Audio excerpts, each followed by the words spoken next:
नवग्रहों में राजा सूर्यदेव हुए नीच के। 18 अक्टूबर से सूर्यदेव का जैसे ही राशि परिवर्तन होगा, ये अपनी वर्तमान कन्या राशि को छोड़कर शुक्राचार्य की तुला राशि में प्रवेश करेंगे, ये अपनी नीच राशि में प्रवेश कर जाएंगे।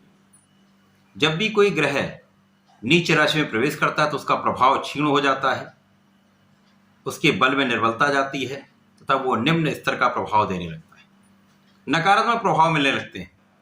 जय श्री गणेश, नमस्कार। मैं आचार्य संजय द्विवेदी। मेरे समस्त प्रबुद्ध दर्शकों का मेरे चैनल पर हार्दिक स्वागत है। आज मैं सूर्यदेव के राशि परिवर्तन प्रभाव को लेकर आपके सम्मुख उपस्थित हूं। 18 अक्टूबर को सूर्यदेव अपनी राशि का परिवर्तन करेंगे तथा अपनी नीच राशि तुला राशि में प्रवेश करेंगे। अब चूंकि नवग्रहों में सूर्यदेव राजा हैं, इनका एक विशेष सामर्थ्य होता है कि विशेष बल होता है, विशेष क्षमता होती है तथा एक विशेष आभामंडल होता है। क्योंकि सूर्यदेव जब किसी ग्रह के साथ में होते तो दूसरा ग्रह अस्त अवस्था में रहता है। ये सूर्यदेव के आभामंडल के कारण ही होता है, सूर्य के प्रभाव के कारण ही होता है। सूर्यदेव का एक विशेष कर्तव्य है, एक उत्तरदायित्व है, जो इनका नित्य का कर्म है। ये इस जीव जगत को ऊर्जा का प्रवाह करते हैं। संपूर्ण प्रकाश के स्रोत सूर्यदेव हैं। जगत में जीवन का आरंभ ही सूर्य की प्रथम किरण से होता है। अतः सूर्य का परिवर्तन सदा ही महत्वपूर्ण भी होता है, समस्त राशियों को प्रभावित भी करता है। सूर्यदेव का परिवर्तन प्रतिमाह होता है, जिसके कारण समस्त राशियां प्रभावित होती हैं। अब जब सूर्यदेव नीच राशि में प्रवेश कर जाएंगे तो निश्चित ही कहीं ना कहीं कुछ नकारात्मक प्रभाव भी मिलेंगे, परंतु बहुत कुछ ग्रहों की स्थितियों पर निर्भर है। आज मैं कर्क राशि के लिए सूर्यदेव के राशि परिवर्तन का क्या प्रभाव मिलने वाला है, किस प्रकार के लाभ मिल सकते हैं, कौन सा भाव प्रबल होगा, कहाँ पे आप कितना लाभ ले पाएंगे, कहाँ पर समस्या आ सकती है, उसका क्या निराकरण है, संपूर्ण विश्लेषण मैं पूर्ण तरीके के साथ करने जा रहा हूँ। प्रिय दर्शकों, ये राशिफल आपके चंद्र राशि पर आधारित है। इन जातकों का कर्क लग्न है, उनको राशिफल अवश्य देखना चाहिए। प्रिय दर्शकों, मैं प्रत्येक वीडियो में स्पष्ट रूप से ये बताता हूँ कि ये राशिफल आपके चंद्र राशि पर आधारित है, अर्थात जन्म कुंडली में 4 नंबर में यदि चंद्रमा का गोचर चल रहा है, इसका अर्थ यह है आपकी कर्क राशि है। परंतु किसी भी गोचर को या किसी परिवर्तन को देखते समय लग्न जो आप स्वयं हैं, राशि जो आपके मन का भाव है अर्थात बुद्धि का भाव है, दोनों को समाहित करके ही देखा जाता है। इसीलिए मैं सदैव कहता हूं कि कर्क राशि हो या कर्क लग्न है, दोनों को देखना चाहिए। यदि समन्वित रूप से देखेंगे तो संपूर्ण फल आप समझ सकें। प्रिय दर्शकों, यदि अभी तक आपने चैनल को सब्सक्राइब नहीं किया है तो कृपया सब्सक्राइब कर लें, बेल आइकन को प्रेस कर दें, जिससे शीघ्र वीडियो आप तक पहुंच सके। धन्यवाद। कर्क राशि के लिए यदि स्थितियों का अवलोकन करें तो सूर्यदेव धन भाव के स्वामी धनेश हैं। धन भाव के स्वामी का गोचर केंद्र के भाव में, चतुर्थ भाव में प्रारंभ हो रहा है। निश्चित ही अत्यंत महत्वपूर्ण है, अति बलवान स्थिति है, परंतु केंद्र का भाव होते हुए भी सूर्य यहां पर नीच के होंगे। ये बहुत कुछ स्थितियों पर निर्भर होता है। यदि कोई ग्रह केंद्र के भाव में जाता है तो उसका बल बढ़ जाता है, सामर्थ्य में वृद्धि हो जाती है, क्षमता बढ़ जाती है, प्रभाव बढ़ जाता है। परंतु यदि वो नीच राशि में जाएगा तो कितना बल बढ़ेगा, निश्चित रूप से कहीं ना कहीं निर्बलता अवश्य मिलेगी।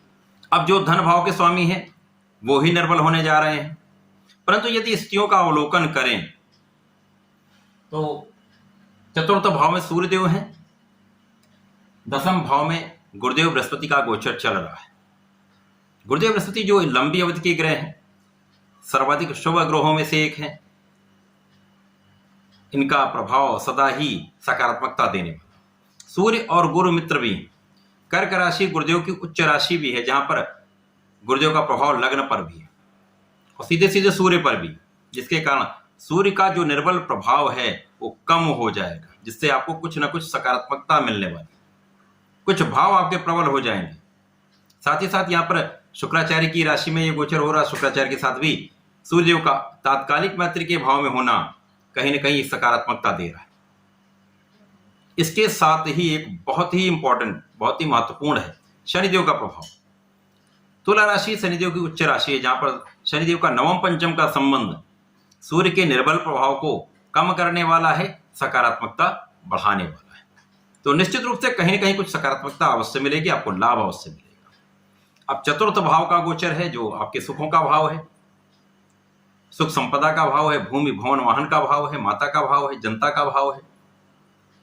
तो यहां पर बहुत कुछ आपके लिए विपरीत स्थिति होते हुए भी कहीं ना कहीं से लोगों का सहयोग आपको प्राप्त होगा, आपके सुख साधन बढ़ेंगे, सुखों का आप उपार्जन भी करेंगे, सुखों का उपभोग भी करेंगे।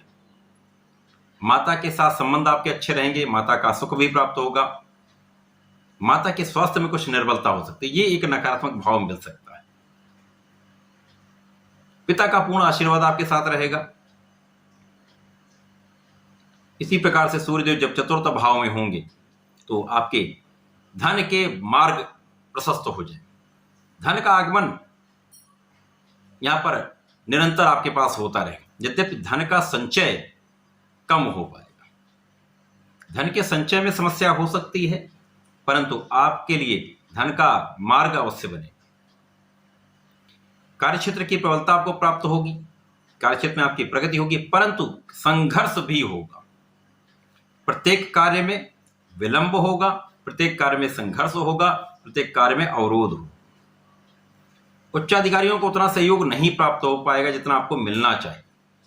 एक सामंजस्य में कमी आएगी, आपके सहकर्मियों का सहयोग आपको प्राप्त होगा, लोगों के साथ सामंजस्य आपका बन जाएगा, परंतु यहां पर कहीं ना कहीं एक विपरीत स्थिति भी बन रही। कार्य में सफलता मिलेगी, परंतु बहुत संघर्ष के बाद, बहुत परिश्रम के बाद। लेकिन यह तो तय है कि कार्यक्षेत्र में आप सफल भी होंगे, कार्यक्षेत्र की सफलता से आपको लाभ भी मिलेगा, अंत में इन संघर्षों के बाद आपका नाम भी होगा। पहले ऐसा लगेगा कि कहीं ना कहीं आपके लिए ये नकारात्मक हो रहा है, लोगों का सहयोग आपको नहीं मिल रहा, परंतु अंत में परिणाम आपके पक्ष में होने वाले। प्रारंभिक समय में सूर्य और शुक्राचार्य का परिवर्तन राजयोग आपके लिए विशेष लाभकारी है, इसीलिए आपको सारे कार्य बनते हुए यहां पर दिखेंगे भी और कार्य बनेंगे भी।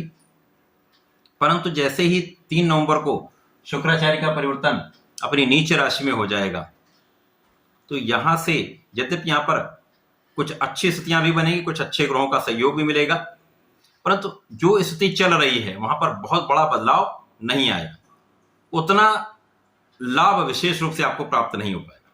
लेकिन जीवन में प्रगति के अवसर आपको मिलने लगेंगे, रास्ते बन जाएंगे, उन रास्तों पर चलकर आप सही निर्णय लेकर लाभ अवश्य ले सकते हैं। अब क्योंकि यहाँ पर गुरु का पूर्ण प्रभाव आपके ऊपर, इस समय में आपको अपने गुरु का आशीर्वाद लेना चाहिए, बड़ों का आशीर्वाद लेना चाहिए, मार्गदर्शन लेकर आपको आगे चलना चाहिए। विचार करके धैर्य के साथ यदि आप कार्य करेंगे तो इन परिश्रम का पूरा फल आपको प्राप्त होने वाला, इन संघर्ष के बाद सफलता अवश्य मिलने वाली, सुखों के मार्ग खुल जाएंगे, सुख साधन आपके बढ़ेंगे, भूमि भवन वाहन का योग बनेगा। तो इस समय का आपको लाभ लेना चाहिए, परंतु जो संघर्ष आ रहे हैं उनके लिए भी आपको निरंतर सूर्यदेव को जल देना चाहिए। नित्य सूर्यदेव को जल देने के साथ साथ ओम गृहणी सूर्याय नमः का जप कर लेंगे तो आपके नीच सूर्य के प्रभाव को भी सकारात्मकता मिलने लगेगी, लाभ मिलने लगेगी। इसी प्रकार से प्रत्येक सोमवार को भगवान शिव पर जलाभिषेक करें, दुग्धाभिषेक करेंगे तो लाभ अवश्य मिलेगा। तो ऐसा करके इसका लाभ लें। धन्यवाद।